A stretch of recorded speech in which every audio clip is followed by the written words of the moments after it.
Though there are only 2 infections so far among healthcare workers, nurses are reacting with alarm. Here's Anna Werner.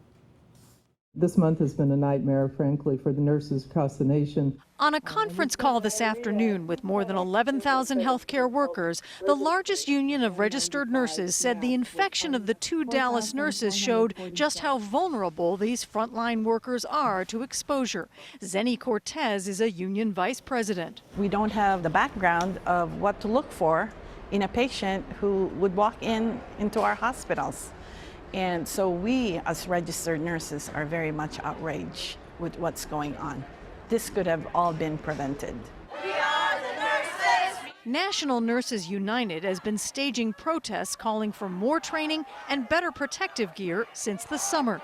The nurses at Texas Health Presbyterian are non-union, but after 26-year-old Nina Pham became infected, a group of them reported their concerns to the union.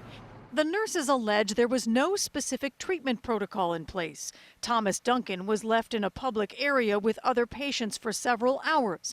Nurses didn't have proper protective gear. Duncan's lab samples were unsealed and transported through the general distribution system.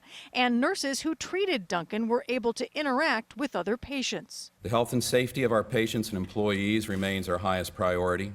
The hospital's chief clinical officer, Dr. Daniel Varga, dismissed accusations of a systemic failure, but vowed to find out how the nurses were exposed.